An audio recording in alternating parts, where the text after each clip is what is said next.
अस्सलामुअलैकुम गाइस।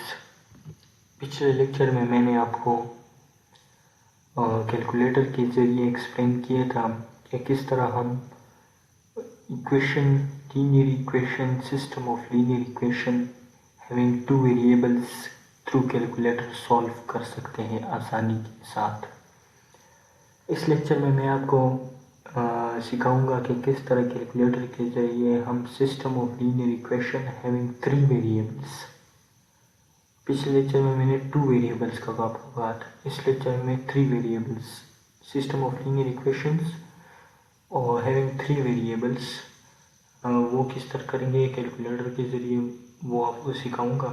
तो आप चैनल को सब्सक्राइब भी कर दीजिएगा क्योंकि इससे मुझे बहुत ज़्यादा सपोर्ट मिलती है। सबसे पहले इसका तरीका ये है कि कैलकुलेटर पर हम जाएंगे, साइंटिफिक कैलकुलेटर पर, और इक्वेशन का मोड ओपन करेंगे।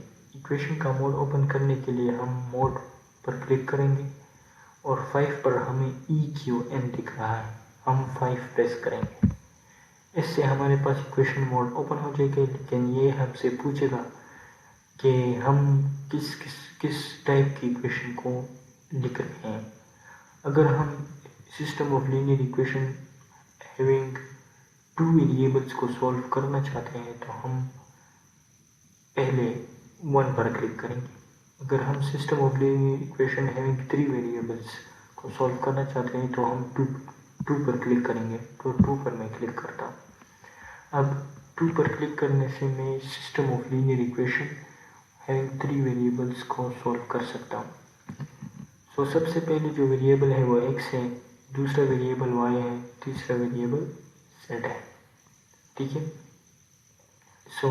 ये इस तरह होगा कि x का कोफिशिएंट क्या है, 1 है, तो मैं 1 पर क्लिक करता हूँ, 1 इज इक्वल टू, फिर y का कोफिशिएंट क्या है, 1 है, फिर वो भी 1 पर क्लिक करता हूँ, 1। z का कोफिशिएंट क्या है, वो भी 1 है, फिर 1 पर क्लिक करता हूँ, इक्वल टू। अभी d क्या है, d कांस्टेंट है, यहाँ पर कांस्टेंट की वैल्यू 6 है। तो मैं अगर कांस्टेंट लेफ्ट इक्वेशन के लेफ्ट साइड पर हो तो मैं उसे पहले राइट साइड पर शिफ्ट करूँगा मैनुअली, और फिर कैलकुलेटर में उसकी वैल्यू पुट करूँगा। यहाँ पर पहले से ही राइट साइड पर मौजूद है तो मैं ऐसे शिफ्ट नहीं करता, मैं 6 ही लिख लेता हूँ, फिर इज इक्वल। फिर दूसरी इक्वेशन में जो x का कोफिशिएंट है वो 2 है, फिर y का जो कोफिशिएंट है वो -1 है, सिमिलरली z का जो कोफिशिएंट है वो 1 है, और कांस्टेंट की वैल्यू क्या है, 3 है। सिमिलरली तीसरी इक्वेशन में x कोफिशिएंट की वैल्यू 1 है, y की कोफिशिएंट की वैल्यू 2 है, और z की कोफिशिएंट की वैल्यू -1 है।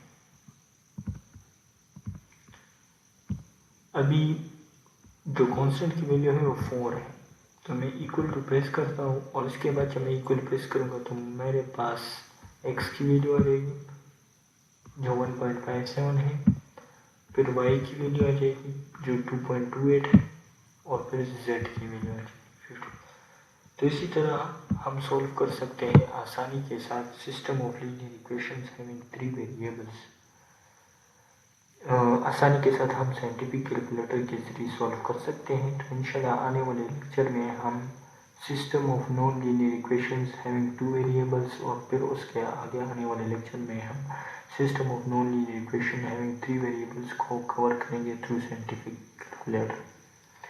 तो जाने से पहले चैनल को सब्सक्राइब ज़रूर कीजिए।